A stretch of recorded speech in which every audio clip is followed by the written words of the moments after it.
乡亲朋友，一些困过後，轉到福氣來嚟節目嘅現場，然後見邊呢係拜二好識神神仙來小解本大家係對花蓮來嘅嗬，人哋也嘅自然農法種出來嘅香水檸檬，頭先講到係有一個香蕉啦嗬，也叫做品種按刀種哦，喺現場看到嘅係一個芭蕉嗬，人哋講到兩位哦，可能鄉親朋友都想講，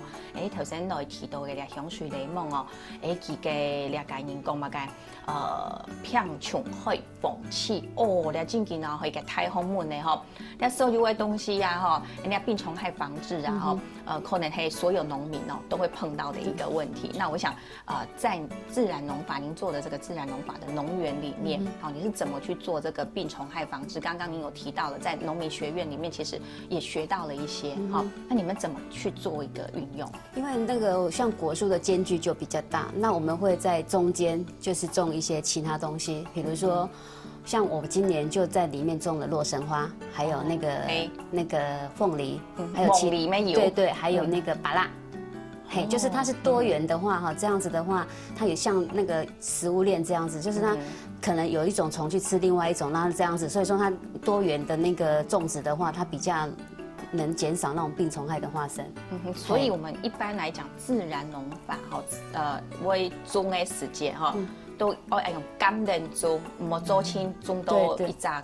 企稳，好，就是我们不要单一的，不要单一一个区域都种同一种东西。那所以我们的香水柠檬可能就种在某一个地方，对，中间还穿插种别的东西。对，比如说我这一类里面，这边我可能种凤梨，然后这个是柠檬，这一边我可能种凤梨，这边我可能种龙神花，然后这边我可能种芭乐。所以这样穿插种的话，对，对这个病虫害防治对会比较有，对，因为它是有效果的，对，这是我们目前采的方，就是多元的种植。目前你们做的方法，对。那当然多多少少还是会有病虫害的问题啊。那我们就套一句我公公说的，他说虫吃剩的我们才吃没关系，因为他吃不了多少。是存的啦哈，当补能力生啦哈，讲到呀，那你就完全没有用到刚刚所谓的我们的苏力菌啊，或者是黑糖的那些我们的防治方法。没有，就是我们只有做成肥料的部分，那其他的防治方法我们就没有。我们的防治方法就是任它吃，它吃剩的我们才吃，那就是多元种植。对。哦，那我们现在画面上看到这个是，那是我们种的那个，它是说是樱桃啦。樱桃，对，那是因为它是。它跟我们一般买的那种樱桃不大一样，它是籽很多，不过它的风味很特别，它有一种那个杨桃的香味。哦，大概樱桃，然后有杨桃的香味，对，真是呢，要给没黑国外引进的啦，从国外引进的。对，但是我们说买他就说这个樱桃我们可以种，我们一开始很怀疑说台湾可以种樱桃，可是长出来就跟对，可是吃起来是不一样的。哦，安样片啦，哈，好，有啲讲到樱桃啦，哈，韩国大概Andy 讲到大概花期呀，哈，就是香水柠檬的花期，刚刚说2月开始，对，其实它花的颜色，我们刚刚应该在画面上有看到哈，它什么颜色？它是白色，白色嘅哈，古说呢大概开花的时候哦。可能因为你们现在种的量来讲就是穿插嘛，所以也没有办法就是看到它开花的样子。那开花的时候是整棵树全部都是，对，就像柚子花这样子，它会穿插这样子，但是没有像柚子花那么密。它那个尾巴有点像那个茉莉，又稍微直直的。哦，安样嘅，好，告诉人家看到嘅哦，头先有看到嘅，有黑也嘅，你香水柠檬嘅也发啦哈。那我们现在刚刚看到的那个除了我们这些东西以外啦哈，你们农场里面还有其他的作物吗？有，我们种，因为就是说多元嘛，就是所以说要这样子的话比较好，所以说我们除了刚刚讲的芭蕉。火龙果也有，然后那个洛神花、凤梨、芭乐，然后咖啡，然后一些蔬菜。哦，抢菜没有？对，然后枣子、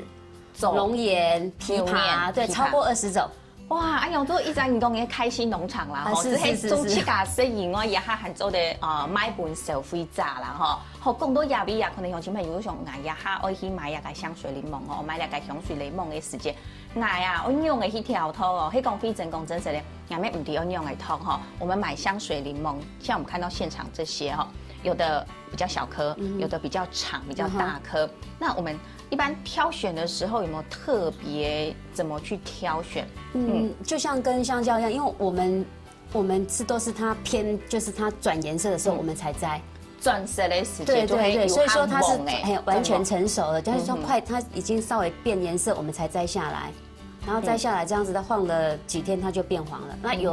有的人是就是说，因为它有的很成熟的话，它绿绿的时候我们也会摘。哦，它就是对对对，有的它长得很大了，成熟的话就是颜色它会转成，就是它有点像这样子的，它的那个绿色跟原本的那个对深绿色跟浅绿色不大一样，深绿跟浅绿它的颜色会不太一样，对对对对对对对。哦，哎，像我们现在看到这个有的比较黄的，对对，那个就是成熟了，因为我们就是说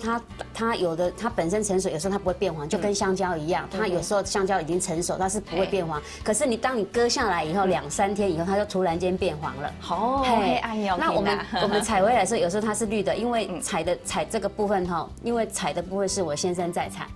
他以他的经验下去采那个，就是他认为成熟的，他就摘下来，然后他摘下来以后，回到家里就是我的事情，我就在负责就是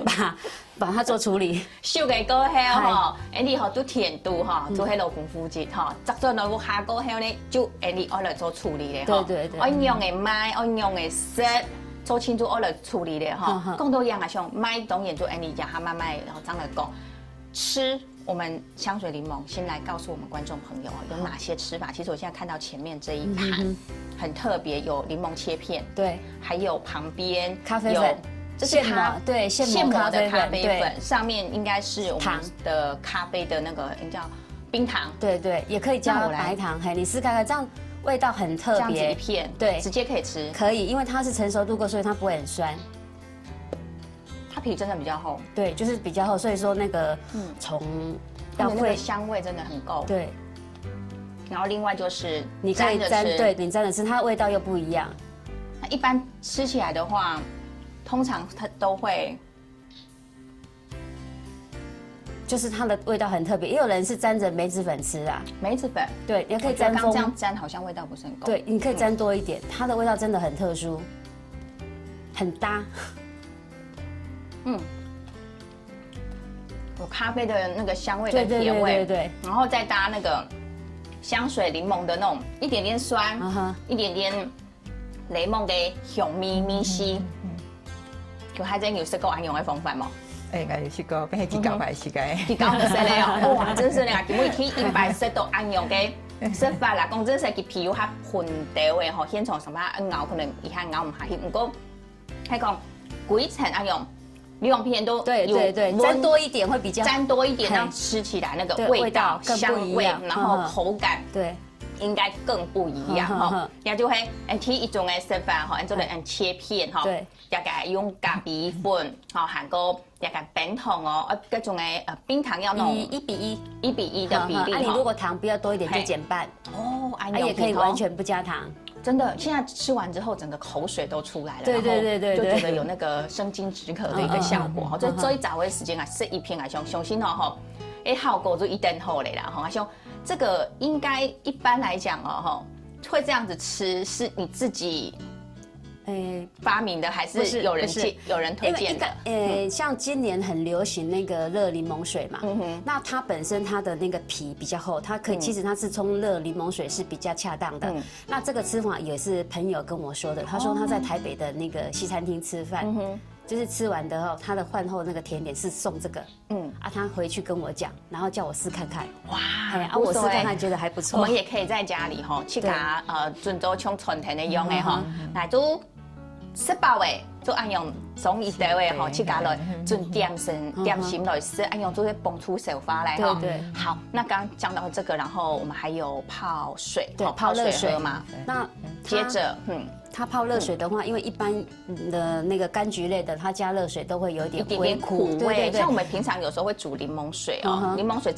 柠檬整颗放下去煮，也会有一点点苦味。对，那你可以就是说，等它稍微凉一点的时候，你可以加点蜂蜜调味，它是绝搭。凉一点的时候再加一点蜂蜜，因为蜂蜜不能加在热水里面。对，他是说加到，其实我有请教过就是养蜂的，他说其实它是可以加热的，因为不然怎么会有蜂蜜蛋糕？哦，但是它是说加热会破坏它某些它的那个里面的营养素，所以说其实它破坏的那一种，可是它其他的还在，所以说有些部分会被破坏。对，所以说当我们不是全部做成那个蜂蜜蛋糕的时候，我们尽可能保持它的那个营养素的话，我们就等它降温以后，我们再加蜂蜜调味。就是我们要吃到蜂蜜完整的营养，对对对，我就是们等它降温，稍微降温一下，对，因为它冲热开水的时候，那个柠檬的香气会出来。好，那就会这个要喝热的柠檬水，对，热柠檬水要注意的部分。对，那一般除了这个跟这个的吃法之后，我们还有其他的，因为像这样子的，我刚刚我再补充一下，就是说，一般的话，像现在很多人喝那个柠檬水都是把它泡太浓，我是建议大家就是说你可以1片还是2片，然后你加水加到1000还是2000都没关系，1片或2片，那厚度就是我们像我们今天这样子就是说你不要让自己不好入口，然后才再怪柠檬说让你吃的胃不舒服，所以要切薄一点，或者是切一点点的厚度，就是你的水量要增加，然后你如果1颗用不完的话，其他的你就一样切好片，然后用那个保鲜盒或者是塑胶袋，然后放在冷冻库，然后隔天是放冷冻，不是放冷藏，放冷冻，然后隔天的时候你要再喝的时候，比如说你把它敲一下那个。它已经解冻嘛，敲一下就很容易就拿出来了。你拿出来2片的时候，一样是2片，你冲热开水，因为它的那个组织是急速冷冻嘛，所以说它那个你冲热开水，它那个组织破坏掉，冲下去，它那个屑会跑出来。你在喝的时候还喝到柠檬的渣渣。哇，这感觉就是跟我们平常自己觉得切柠檬片啊，想要就是要跟大家分享，就怕说。放着维他命 C 会跑掉，营养会流失，这个方法就可以很好用，我们就冰在冷冻就好，就不用担心说每次切1颗柠檬可能自己吃又太多，对，然后它舍不得就加很浓啊，这样子喝了，然后肚子喝太浓又怕肚子，对，就是我们会对胃肠可能会有一些负担哈。好，古所也会爱好的方法都要不要提供给乡亲朋友。除了这个之外，其实我们的这个柠檬啊我们还会有很多的可以做成什么柠檬醋啦。对，那你们有特别把香水柠檬拿来做醋？我有做很多醋，有，因为我没有带来，但是我有照片。好，那做醋的这个比例来讲，你们也有特别的比例，还是说就照我们一般的比例？我在做是跟人，我是完全不加糖。安养型后来讲都完全就冇不用痛，还讲要注意嘛该含做的精酒啊，迄讲含做的做嘛该用的加工哦，成都也比哦来了哈，加下转到也节目当中，咱个继续来老太家讲到。